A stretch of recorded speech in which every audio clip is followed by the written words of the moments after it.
আল্লাহ কি গরু খায়? ভারতবর্ষের বাইরে কোন ইসলাম কান্ট্রিতে কি কোরবানিতে গরু দেয়? দেখাতে পারবে? দুম্বা কোরবানি হয় কেন? কোথা থেকে এলো? দেখেন কিভাবে অপসংস্কৃতি ঢুকে ঢুকে সমাজটাকে শেষ করে বলেছে। ছেড়ে দে তোর হিংসা বৃত্তি,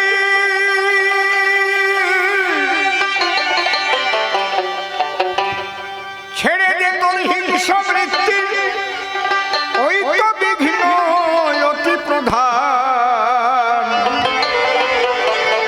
আর একটু রে ভাই, একটু রে ভাই, ওরে মানুষ দেখবি যদি যদি ভগবান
মাতা পিতার যুগল পদ্ম হৃদবদ্ধে করে আরাধ্য শুদ্ধ চিত্তে প্রণতি জানান।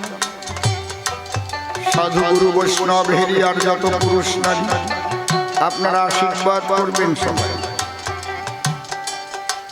মনে একবার হরি বলে, নাম বলের বল, নাম বিনে কি আছে বলে ভব সংসারে।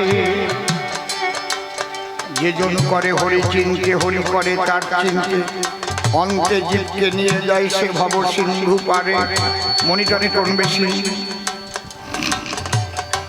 তাই বলি মন রসনা তেজে বিষয়ে বাসনা, কেলে সোনা রূপা সোনা বড় সার।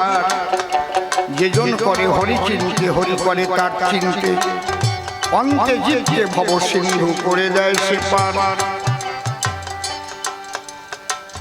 বন্দনার ভাব করে শেষ বক্তব্য করিব পেশ, সবিশেষ সবার মধ্যে জানাই নিবেদন। আজ দীপক বাবুর বাড়ি কবি গান আমার জীবনের নূতন অনুষ্ঠান। ফোনে ফোনে হলো আলাপ, কথা হলো ফোনে ফোনে, ভালোবাসা মনে মনে। যখন আমরা পেলাম নিমন্ত্রণ, সদল বলে চলে আসি, হলাম আমরা দারুণ খুশি। উনি আমাদের করেছেন অকৃত্রিম আপ্যায়ন।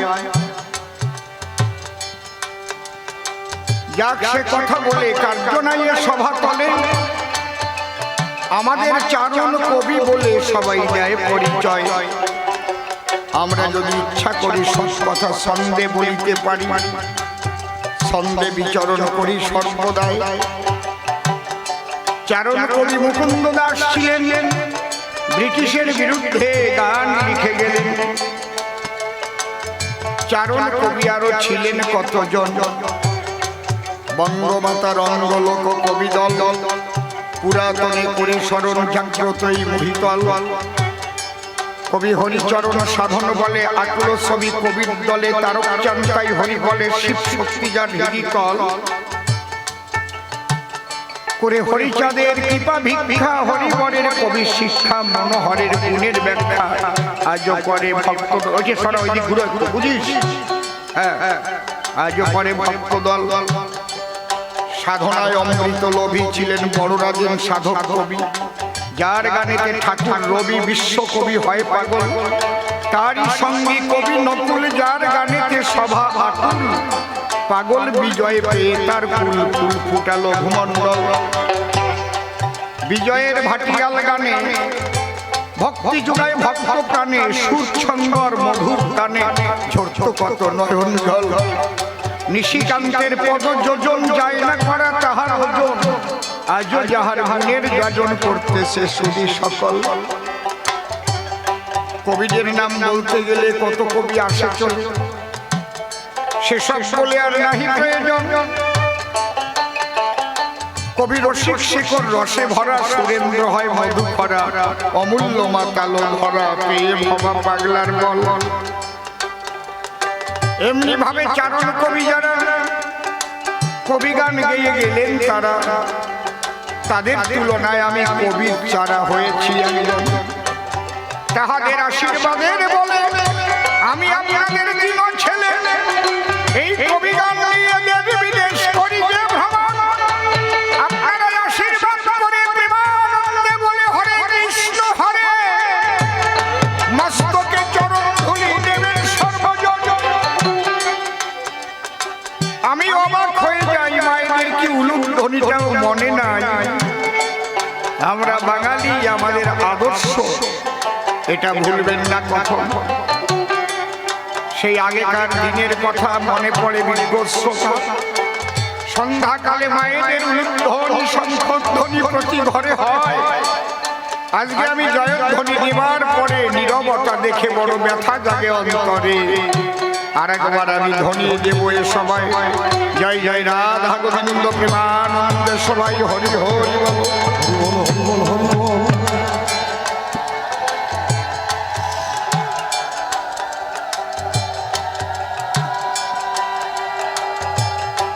তবে বসে শোনেন জ্ঞানী গুণী, সেদিন আশ্চর্য হয়েছি আরব কান্ট্রি মুসলিম মহিলাদের মুখে উলুধ্বনি শুনি।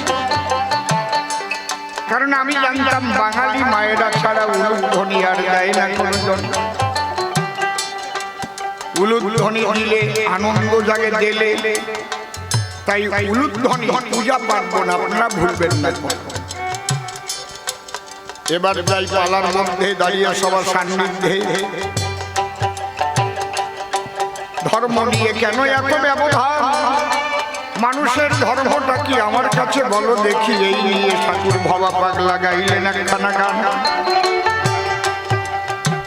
তার গানের প্রথম কদিন, ওরে মানুষ দেখবি যদি ভগবান আয়, ওরে মানুষ দেখবি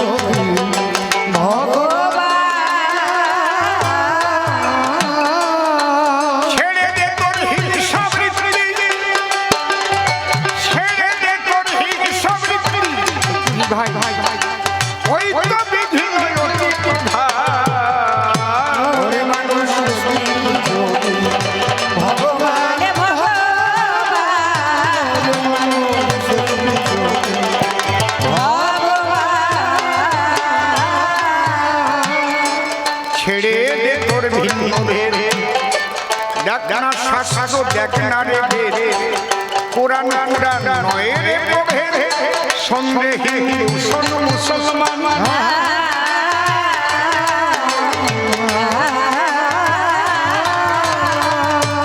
ভিন্ন নয় রে আল্লাহ হরি, শোনে রে ফকির ব্রহ্মচারী।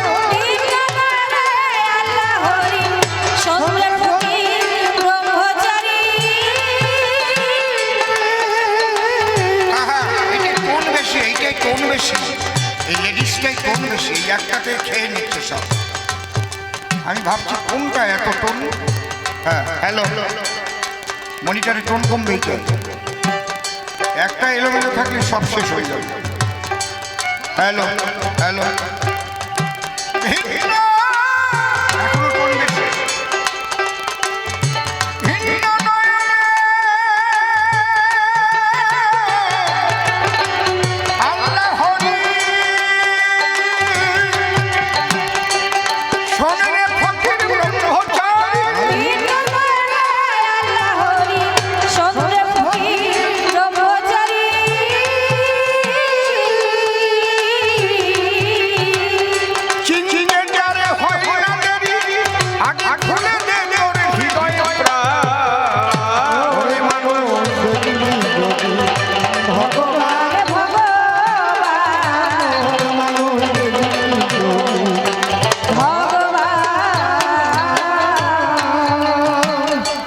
কিবা মসজিদ কিবা মন্দির, শাস্ত্রীয়টা যেমন মন্দির, বাহিরে আয় মিলন সন্ধির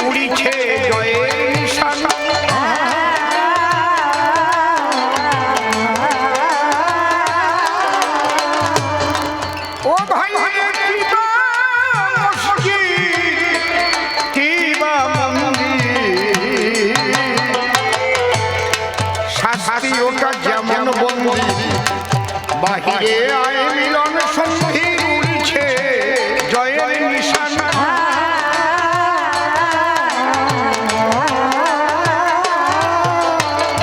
ঠাকুর ভাবা পাগলা কইবে কত সবার পায়ে হয় সে সবার পায়ে হয় সে নত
স্মরণ করি পরমেশ যার গুণ বর্ণিয়া শেষ বেদে করতে নারে স্মরণ নিলে যার পায় ব্যাঘাত বিঘ্ন দূরে যায় বারে বারে নমস্কার করি এইবার ভাই একটু কম কম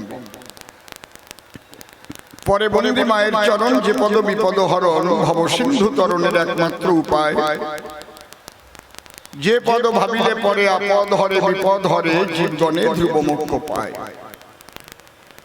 এ ভাবধারায় বলতে গেলে অনেক সময় যাবে চলে তাইতে চিন্তা করলেম দিলে মনশিক্ষায় বেশি প্রয়োজন নাই কবি গান শুনবার তরে যারা বসেছেন আসরে কাছে কিংবা আছেন দূরে আমি করজোড়ে সকলের শ্রীপাদ পদ্মে ভক্তিপূর্ণ প্রণাম জানাই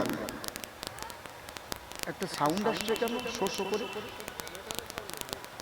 হ্যাঁ একটা শো শো সাউন্ড আসছে কেন কিসের সাউন্ড জেনারেটর আপনারা করবেন আশীর্বাদ যা হতে যায় চিত্তের বিষাদ ইষ্ট প্রেম প্রসাদ যেন অন্তরে হয় লাভ যত আছে খুঁটিনাটি ঝেড়ে দেহের ময়লা মাটি দেহখানা করে খাটি ভেতরেতে জাগে যেন পবিত্র স্বভাব যাকে কথা এই পর্যন্ত থাকবে আগে এবার কিছু হবে আলাপন পাল্টান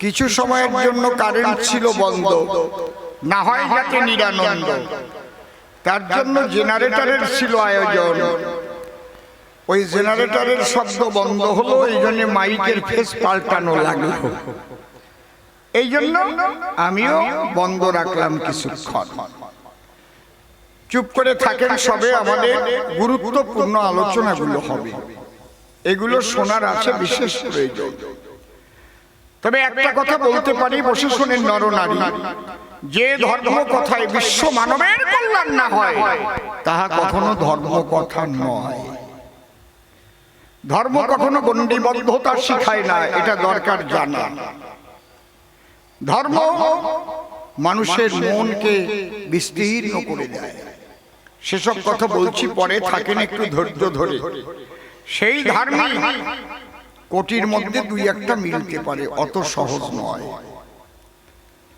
আমার বিপক্ষ কবি যিনি শ্রদ্ধেয় নিশিকান্ত সরকার মহাশয় তিনি আমি ভক্তিপূর্ণ প্রণাম জানাই তার পায় তিনি একজন উচ্চ মার্গের কবি গুরু কৃপাল অভি বহুদিন এই কবি গান গেয়েছেন এপার বাংলায় ওপার বাংলায় নাম তার নিশিকান্ত মনটা ভারী শান্ত অত্যন্ত ভদ্রলোক মিথ্যা কথা নয় কিন্তু ওনার মুখে একটা গল্প শুনে আমি ভাবি মনে মনে এই ভদ্রলোক কি করে এত বড় অসভ্য গল্প কয়? কি বলবো আপনাদের কাছে, কে নাকি প্রস্রাব করে হাতে ধরিস। তারপরে যে বাংলাদেশে, ওটা আমি বলতে পারবো না সবাই। আমি ওই কথা শুনে বড় ব্যথা পেলাম মনে। ভদ্রলোক কি কারণে এই জাতীয় গল্প বলেছে সবাই?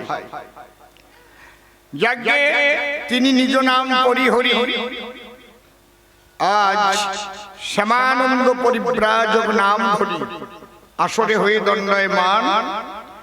তার মুখে শুনলাম আমি, আমাকে নাম দিয়েছে রাধা বিনোদ গোস্বামী। আমি সেই বৈষ্ণব চূড়ামণির শ্রীপাদ পদ্মে ভক্তিপূর্ণ প্রণাম করিলাম। কারণ কবিগান গাইতে গেলে নিজের নাম পরিবর্তন না হলে একেবারে নিশি অসীমের লড়াই, এটা হয় না মহাশয়। এই জন্য নিজের নাম পরিত্যাগ করে গল্প বলেছে আসরে। ওটা শান্ত নিশি বাবু বলে নাই, ওটা শ্যামানন্দ বলেছে সবাই, তাই না? না, হ্যাঁ, ওনার দোষ না। এই জায়গাটাই তো চোর পালানো বাগান। তাহলে প্রথম প্রশ্ন করলো মনে, বোঝায় বলো সভা পরে, একই মানুষ হলে পরে কেন তাদের বিভিন্ন ধর্ম? এটা আমার জানা প্রয়োজন। না, ধর্ম কখনো বিভিন্ন হয় না, ধর্ম এক। ধর্ম এক, ধর্মে নাই কোনো ভাগ। সে ধর্মটা কি? আমি সবাই বলি সত্য, মানুষের ধর্ম প্রকৃত হচ্ছে মনুষ্যত্ব। হিন্দু হোক, মুসলিম হোক, খ্রিস্টান হোক, শিখ হোক, জৈন হোক, পার্সি হোক, হোক না যে কোনো লোক, যে কোনো ভাষাভাষী হতে পারে মহাশয়, মনুষ্যত্ব যদি থাকে মানুষ আমি বলি তাকে। আর মনুষ্যত্ব না থাকিলে জন্ম নিয়ে মানুষ কুলে সে কিন্তু পশুর স্বভাব পায়। এই মনুষ্যত্বটা কি? এটা কি কিনতে পাওয়া যায় কোনো কোম্পানিতে? তা যদি পাওয়া যেত তাহলে তো মনুষ্যত্ব কিনেই নেওয়া যেত। মানবোচিত কিছু গুণের সমাহার একত্রিত যখন করা হয় তাকে মনুষ্যত্ব বলে দিয়েছে পরিচয়, অন্য কিছু নহে। মানবোচিত গুণ, সে মানবোচিত গুণটা কি? এই জায়গা বুঝবার বিষয়। একটা মানুষ প্রথম তার থাকা দরকার নিজের মানে হুঁশ। আমি এমন কর্ম করব না ভাই যে কর্মের দ্বারায় আমি নিজে অপমানিত হয়ে যাই, আমার নিজের মান নিজেই নষ্ট করি সর্বদাই। এই কর্ম করলে পরে কে আর সম্মান দেবে মোরে? মানে যদি হুঁশ না রাখতে পারে সে তো পড়ে না মানুষের পর্যায়ে। কে হিন্দু, কে মুসলমান, কে খ্রিস্টান, কে বৌদ্ধ, ও নিয়ে করোনা যুদ্ধ। আগে মানুষ, হাঁসের বাচ্চা হাঁস হয়, মুরগির বাচ্চা মুরগি হয়, গরুর বাচ্চা গরু হয়, কিন্তু সব মানুষের বাচ্চাই মানুষ নয়। মনুষ্যত্ব যখন হারিয়ে ফেলে জন্ম নেয় মানুষ কুলে, কিন্তু তার আচরণে সে মানুষ কিনা তবেই হয় পরিচয়। খারাপ কথা বললাম না তো নাকি? রাগ করেন নাই তো কেউ? সত্যি সত্যি কথাগুলি আসলে আমি ধরে তুলি। এই কথাগুলো আপনারা যাবেন না ভুলি, সব সময় রাখিবেন স্মরণ। এই জন্য আমি প্রথমেই বললাম সত্য যে মানুষের ধর্ম হচ্ছে মনুষ্যত্ব। আর এই মনুষ্যত্বই হচ্ছে মানবোচিত গুণের সমাহার। তুমি মুসলিম হয়েছে তবে কি আছে? জন্মের সময় কেউ হিন্দু, মুসলিম, খ্রিস্টান হয়ে জন্মিছে বলতে পারে? জন্মে নৈশ শান্তি নিকেতনে নারী পুরুষ দুইজনে মিলন বসার সাগরে, হিন্দু কিংবা মুসলমানে যখন বাসর ঘরে যায়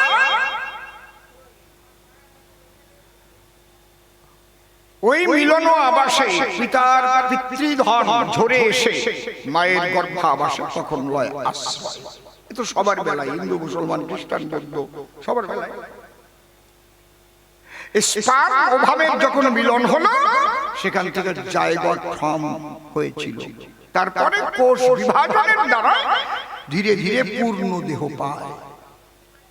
স্পার্ম অভাব, নারীর আর পুরুষের দুটো সত্তা আমি দিয়ে যাই বার্তা, যাকে শুক্রাণু এবং ডিম্বাণু বলে দিয়েছে পরিচয়। এই দুই সত্তা মিলেমিশে থেকে মায়ের গর্ভাবাসে কোষ বিভাজন হয়ে শেষে ধীরে ধীরে আমাদের পূর্ণ দেহ হয়। আমার কাছে বলুন দেখি, প্রসব হয়ে যাওয়ার পরে একটু আপনারা বুদ্ধিজীবীরা দেখেন চিন্তা করে, কোন রকম হিন্দু মুসলমানের দাগ সেই দেহে থাকে নাকি? কথা বলবেন, থাকে? কথা কন, থাকে কি? থাকে না।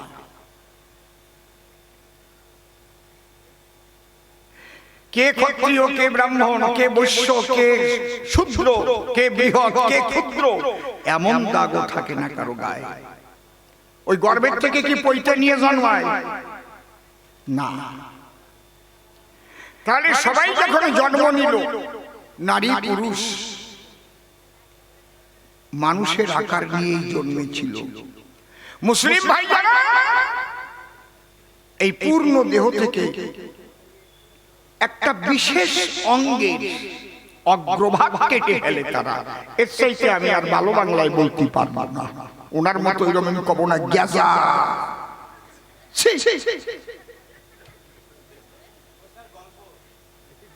গল্প আমি দেখতে পাচ্ছিলাম যে কয় কিরে বসায়। পরিপূর্ণ দেহ থেকে জানে যত বিশ্বের লোকে, মুসলিম ভাইরা বিশেষ অঙ্গে অগ্রভাগে কিছুটা কেটে ফেলে, ওকে মুসলমানি বলা হয়। আচ্ছা, ওইটা কাটলেই যদি মুসলমান হতো, আল্লাহ কি এত বলদ না কি কন্ত? তাহলে এই চোখ দুটো ছিঁড়ে দিতে পারলো, মুখটা বানাই দিতে পারলো, নাকের ফুটো তৈরি করে দিতে পারলো, এই মুখ, তার মধ্যে দাঁত, এই জায়গা বুরু সব দিয়ে দিল, তাহলে ওইটুক কাটিয়ে দিতে পারতাম না? হাসিয়ে পড়ে, আমার তো হাসিয়ে পড়ে। শুধু সুতো নিলেই যদি ব্রাহ্মণ হতো, তাহলে শর্ত যে ব্রাহ্মণ তার পেটের থেকে সুতো বানাই ছাড়িয়ে দিত। এত কিছু যে তৈরি করতে পারে, তাহলে দুই গাছ সুতো দিতে পারত না গলার পরে? কায়দা আছে, অত সোজা না রে বাবা। শুধু মন্দিরে পুজো দেবা, মসজিদে গিয়ে নামাজ পড়বা আর তুমি ধার্মিক হয়ে যাবা? ধর্ম অত সহজ নয়। ধর্ম মানুষকে প্রেমিক বানায়, ধর্ম মানুষকে শান্ত বানায়, অনন্তের চিন্তায় নিমগ্ন করে দেয়। ধর্ম কি অত সহজ নাকি? এটা একটা মত আর পথ। মূল ধর্ম হচ্ছে সনাতন, ব্রহ্ম সনাতন। আমার কাছে বলুন দেখি, যীশু খ্রিস্টের জন্মের আগে খ্রিস্টান ধর্ম বলে কিছু ছিল নাকি? কথা বলবেন, ছিল পৃথিবীতে? দাঁড়িয়ে বলেন সভা পাশে, হযরত মুহাম্মদ যখন আসে, তার আসার আগে ওই আরব দেশে মুসলমান ধর্ম বলে কিছু ছিল? ছিল না। গুরু নানক দেবজি যখন জন্ম নিল, তারপরে শিখ ধর্ম প্রবর্তন হলো, তাই তো নাকি? তাহলে এরা আগে কি ছিল? সবাই ছিল এক সনাতনী।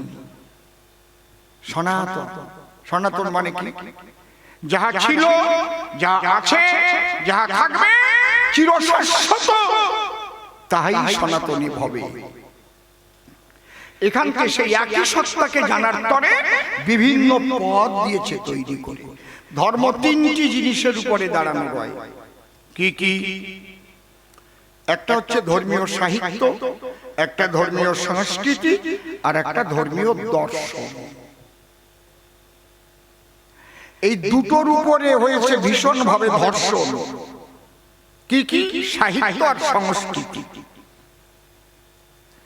একটু শুনবেন আপনারা, বুদ্ধিমান বুদ্ধিমতী। ধর্মীয় সাহিত্য কারে কয়? যে গ্রন্থগুলোর মধ্যে ধর্মতত্ত্ব, ধর্মলীলা, মাহাত্ম্য এগুলো লিপিবদ্ধ রয়। এটা আবার দুই প্রকারের, একটা তত্ত্বগত আর একটা তথ্যগত। তথ্য মানে ইতিহাস, আমরা এগুলো পড়ার পরে কুরুক্ষেত্রে কি ঘটেছিল মহাভারত পড়ে মানুষ জানতে পারে, টিভির পর্দায় অভিনয় করে দেখায়। পড়েছেন রামায়ণ, যিনি রাম রাজীব লোচন, তিনি করে জন্মগ্রহণ, কি কি কর্ম করেছেন সম্পাদন, এগুলো ইতিহাস, তাই তো নাকি? এটা হচ্ছে তথ্য। আর তত্ত্ব কাহারে বলে? এই তত্ত্ব জানতে হলে গুরু ঘরে গিয়ে সেই তত্ত্ব জানতে হয়। এর কিছু বই পুস্তক আছে বসুধায়, তাই না? বসে শোনেনি জ্ঞানবান তত্ত্বে পরিপূর্ণ লালনের গান, শুধু তত্ত্বেও তত্ত্ব। লালন ফকির গেছে গান লিখে, লক্ষ্য রেখেছে তত্ত্বের দিকে। দেখেছেন ব্যাপারটা কোথায়? হ্যাঁ, কায়দা আছে, এমনি না। তাহলে এই সাহিত্যের মধ্যে যখন অপসাহিত্য প্রবেশ করে, এক শ্রেণীর মানুষের শাসন শোষণের তরে তারা কৌশল করে, সে হিন্দু ধর্ম বলুন, খ্রিস্টান ধর্ম বলুন, শিখ ধর্ম বলুন, সমস্ত ধর্মের ধর্মগ্রন্থের ভিতরে যখন নিজেদের স্বার্থ চরিতার্থ করার তরে ইচ্ছা মতো কিছু দেয় ভরি, যেমন এই সনাতনী হিন্দু শাস্ত্রের ভিতরে সব জায়গায় দেখবেন ব্রাহ্মণ্যবাদের একটা বিজ্ঞাপন বরা। যাদের আছে গীতা পড়া, গীতার পরে মাহাত্ম্য একটু পড়ে দেখবেন ভাই, ওটা কিন্তু শ্রীকৃষ্ণ বলেন, ভগবানের বাণী নয়। গীতা মাহাত্ম্য কোন জায়গায় লেখা নেই যে শ্রী ভগবান নিয়েছেন গীতা, তাই ওগুলো কারা লিখে দিল দেখবে।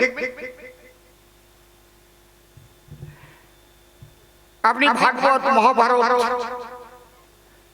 তারপর রামায়ণ, গীতা বসে শোনেন বিজ্ঞ শ্রোতা, প্রত্যেকটার ভেতরে যে স্ববিরোধী কিছু কথা দেখা যায়, স্ববিরোধী, এইগুলো কিন্তু প্রবেশ করানো হয়। এই অপসাহিত্য যখন প্রবেশ করে, তার দ্বারা সমাজের অকল্যাণ বাড়ে, সমাজের গন্ডগোল বাড়ে। সেসব আমি বলবো না, আসলে আমি তো এগুলো পড়েছি। আমি গল্প বলবো, ভালো মানুষ ওই জায়গায় বসেন, চুপ করে বসেন, চুপ করে বসেন। চেয়ার ধরে দাঁড়াইছেন কেন? মা বসে আছে, আপনি দাঁড়ায় তার পাশে চেয়ার ধরছেন কেন? বসে যান। আপনার বাড়ি একদিন নিয়ে যাইয়েন গল্প করে। আমি তো এইরকম কবির শ্রোতা জীবনে পাই নাই, যে আলোচনা হচ্ছে এর মধ্যে গল্প বলেন। ভালো চুপ করে থাকেন, সবে গল্পের সময় গল্প হবে, কিন্তু যে আলোচনার মধ্যে আমরা প্রবেশ করেছি ভাই, এর মধ্যে কিন্তু গল্পের কোনো জায়গা নাই। অন্তরে আমার আছে ভাবো, মাঝে মাঝে গল্পের জায়গা তৈরি করে লব। মূল কথাগুলো আমাকে আগে করতে হবে নিবেদন। তাহলে সাহিত্যের মধ্যে অপসাহিত্য যখন ঢোকে, তার যে কুপ্রভাব ওটা ভোগ করে সাধারণ লোকে। সংস্কৃতি কাহাকে বলে, ধর্মীয় সংস্কৃতি কাহাকে বলে একটু বলি খুলে। ধর্মের নামে যেসব ক্রিয়াকর্ম আমরা করি সম্পাদন, এই যে ধর্মীয় সংস্কৃতি, এটা কবি গান, এটাও ধর্মীয় সংস্কৃতি। পূজা পার্বণ ধর্মীয় সংস্কৃতি। ধর্মের নামে যাহা হয় ধর্মীয় সংস্কৃতি, যে ক্রিয়াকর্ম তাহাকে বলে ভাষা। এই সংস্কৃতির মধ্যে যখন অপসংস্কৃতি প্রবেশ করে, যদি বলেন কি করে, এই যে কালী পূজা গেল, দুর্গা পূজা গেল, একটু খবর নিয়ে দেখেন যে মদের দোকানে কেমন বেচা কেনা হলো। কি বোঝা যায় দেখে ছাই, মদের দোকানে বিরাট লাইন, দেখেছেন? তাহলে কালী পূজা করতে গেলেই কি মদ খেতে হয়? দুর্গা পূজা করতে গেলে কি মদ খেতে হয়? বিসর্জন দিতে গেলে কি মদ খেতে হয়? মা বাবা মরে গেলে শ্মশানে নেবার সময় কাঁধে তুলে কি মদ খেয়ে যেতে হয়? অপসংস্কৃতি কে ঢুকিয়েছে? এর দ্বারা সমাজ উচ্ছন্ন যাচ্ছে। ওরে ডিজে বাজায় রে, মাইকে বাজে ওলে ওলে, আর কার যে কোন জায়গায় জ্বলে আর সে বছর আবার হবে কালে মাইকে, আর জয় বলতে পারলো না, ঠাট হয়ে পড়ে গেছে।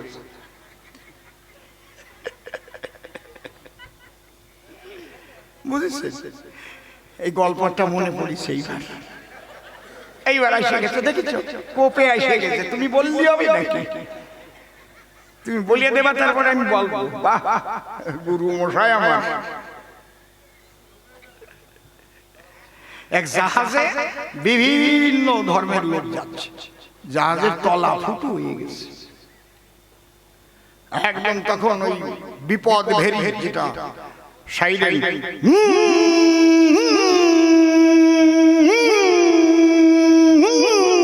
তার মানে বিপদ বাজিয়ে উঠেছে। যারা মুসলমান, ই আল্লাহ আল্লাহ আল্লাহ আল্লাহ লা ইলাহা ইল্লাল্লাহ মুহাম্মাদুর রাসূলুল্লাহ।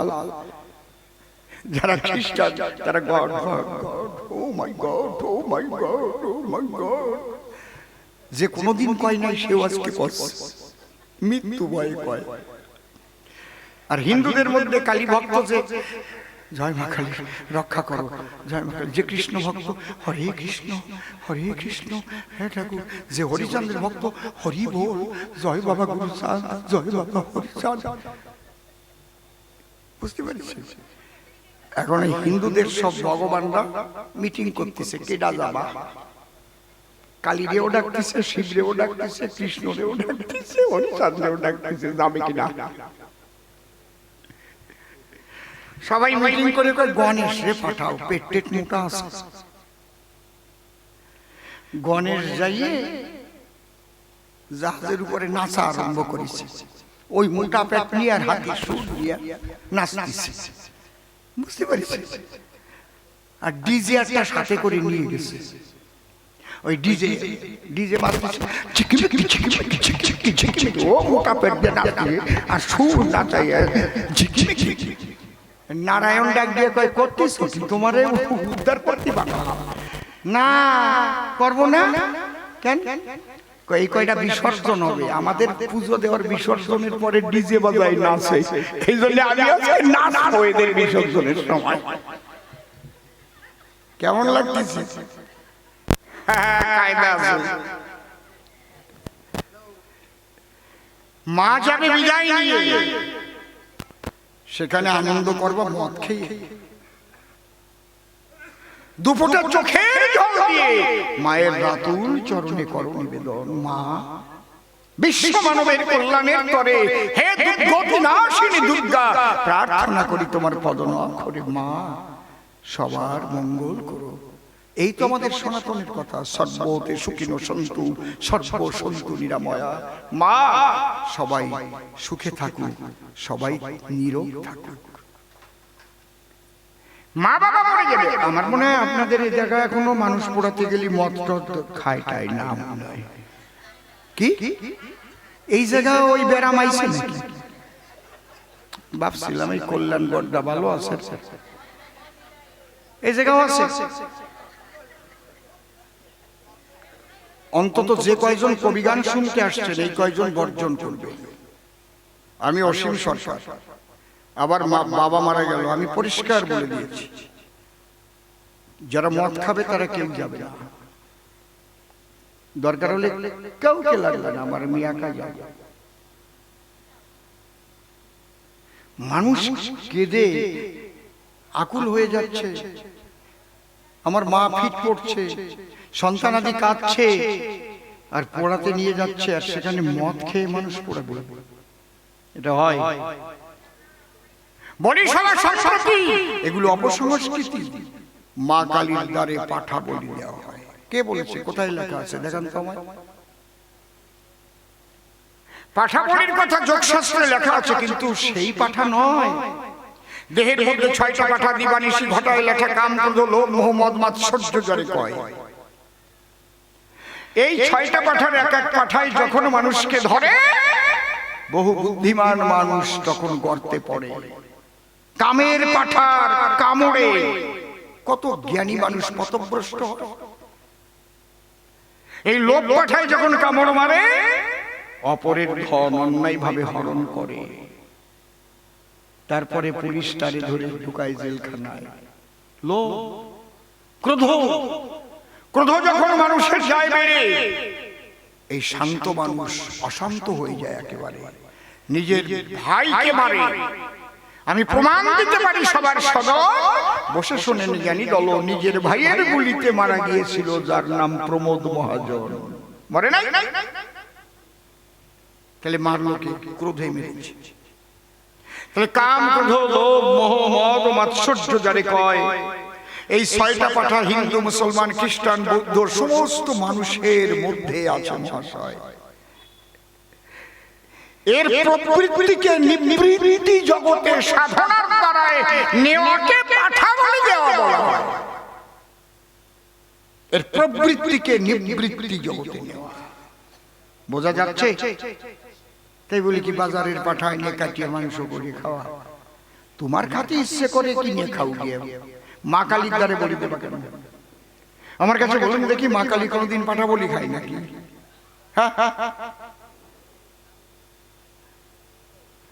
দিনের নবী হযরত মুহাম্মদ যিনি কোনোদিন মাছ মাংস খেতেন না, তিনি নিরামিষাশী ছিলেন। তার জীবনী পড়ে দেখুন, আমার কাছে আছে মুহাম্মদের জীবনী। আল্লাহ কি গরু খায়? ভারতবর্ষের বাইরে কোন ইসলাম কান্ট্রিতে কি কোরবানিতে গরু দেয়? দেখাতে পারবেন? দুম্বা কোরবানি হয় কেন? কোথা থেকে এলো? দেখেন কিভাবে অপসংস্কৃতি ঢুকে ঢুকে সমাজটাকে শেষ করে পড়েছে। কোরেশদের সঙ্গে নবীজির যখন যুদ্ধ হয়েছিল, একবার না 13 বার যুদ্ধ। হীরা পর্বতে যখন তার কয়েকজন সাহাবীদের নিয়ে তিনি করেছিলেন পলায়ন, ওখানে ক্ষুধায় আর বাঁচে না জীবন। তার সাহাবীরা তারে কয়, সাহাবী মানে ভক্ত, শিষ্য, নবীজি খিদের জ্বালায় পরাণ যায়। নবীজি বলে, কথা লবা, চোখের সামনে যা পাবা তাই কেটে খাবা। একটা বন গরু যাচ্ছিল, ওইটাকে ধরে এনে কেটে রান্না করলো। বলল, নবীজি তুমি যদি না করো গ্রহণ, আমরা গ্রহণ করতে পারি না এখন। তখন নবীজি কি করলো? হাতের আঙুলে 7 পাল্লা কাপড় তাই পেঁচাইয়ে একটু ওই মাংসের উপরে শুয়ে দিয়ে কাপড় খুলে ফেলাই দিয়ে একটু আঙুল চুষেছিল। ওনার জীবনীতে লেখা আছে। দেখেছেন কিভাবে অপসংস্কৃতিতে ভরে গেছে? না এমনি তুমি খাও খাও গিয়ে, আমি সে জায়গার কথা বলছি না, কিন্তু কে পাঠার মাংস খাবে, কে কিসের মাংস খাবে, কে গরুর মাংস খাবে, ওই জায়গায় আমার কোনো কথা নাই। কথা হচ্ছে মা কালীর নামে দিয়ে, আল্লাহর নামে দিয়ে খাওয়া কেন? সে তো খায় না। আমার কথাটা বুঝতে পারছেন কি বলছি? সে তো এইসব পশু বলি, নর বলি, এগুলো তো চায় না।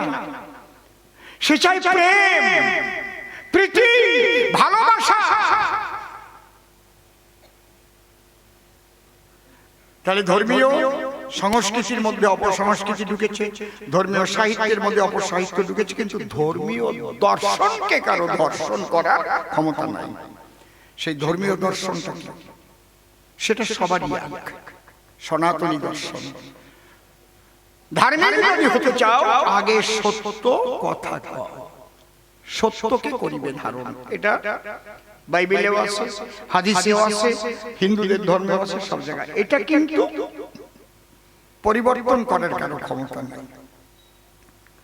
আমাদের যারা ভাগবত পাঠক, আমার বড় ব্যথা হয়, সূচিপত্রের আগে 4টি লাইন ব্যাসদেবের লেখা রয়, কেউ করে না উচ্চারণ। কি? সত্য রূপং পরম ব্রহ্ম, সত্য হি পরম তপ, সত্য মূলা ক্রিয়া সর্বা, সত্য পরতরম। মা কথা বলো না, কথা বলো না, ফোনটা রেখে দাও। সত্য রূপং পরম ব্রহ্ম, পরম ব্রহ্মই হচ্ছে সত্য রূপ, সত্য সনাতন। সত্য হি পরম তপ, সত্যই জীবনের সবচাইতে বড় তপস্যা। সত্য মূলা ক্রিয়া সর্বা, ধর্মের নামে যত ক্রিয়া কর্ম করো, ধরো আমাদের কথা ধরো, সমস্ত ক্রিয়ার মূল হচ্ছে সত্যকে পালন করা। সত্যাৎ পরতর নহি, সত্যের উপরে আর কিছু না। আমরা যদি বাইবেলে যাই সেখানে কি লেখা? Truth is god, god is truth. সত্য ঈশ্বর আর ঈশ্বরই সত্য। আমরা যদি হাদিসে যাই সেখানে পাই সেই খাঁটি মুসলমান যার ঠিক আছে ঈমান, সত্য যে ঠিক করতে পারে খাঁটি মুসলমান বলে তারে। একদিন নবীজি হেঁটে যাচ্ছে পথের পরে, হাঁটতে হাঁটতে যাচ্ছে, একজনের কুষ্ঠ ব্যাধি হয়েছে। নবীজি কাছে গিয়ে দোয়া চাইছে, নবীজি বড় জ্বালা আমার গায়ে, আমি যেন ভালো হই তোমার দোয়ায়। নবীজির হৃদয় তখন বিগলিত হলো, শশব ব্যস্ত হয়ে নিজের হস্তখানা নিয়ে ওই কুষ্ঠ ব্যাধিযুক্ত ব্যক্তির মস্তকে স্পর্শ করল, মানে মাথায় হাত দিল, দিয়ে কি বলল? সূরা ইখলাস, কুল হু আল্লাহু আহাদ আল্লাহুস সামাদ লাম ইয়ালিদ ওয়া লাম ইউলাদ ওয়া লাম ইয়াকুল লাহু কুফুয়ান আহাদ। তিনটে ফু যখন দিল কুষ্ঠব্যাধি ভালো হয়ে গেল। কেন হলো? আর তুমি বৌলবি ফু দিলে সারে না কেন? পাঁচড়াও সারে না, জ্বরও সারে না। গণ গণ মিথ্যে কথা কও। হরে কৃষ্ণ কৃষ্ণ কৃষ্ণ হরে হরে, হরে রাম রাম রাম হরে হরে। সবাই তো এই নাম করে। এই নামের গুণে যে ব্যাঘ্র থাকে বনে, সেই ব্যাঘ্র পর্যন্ত চোখের জলে ভেসে মহাপ্রভুর পাশে এসে দুই বাহু দুই চরণ উত্তোলন করে প্রেমানন্দে তারা নৃত্য করে ঝাড়খণ্ডের পথে চৈতন্য চরিতামৃতে তারা সে নিদর্শন করে নাই। তাহলে আমি হরে কৃষ্ণ বললে পরে বিড়ালও নাচে না কেন? মিথ্যা কথা বলি যে কায়দা আছে। বসে শোনে নিজের বেভিচারে নষ্ট করা যাবে না পিতৃধন। একটা গানের মধ্যে দিয়ে একটু ব্যাখ্যা করবো এখন।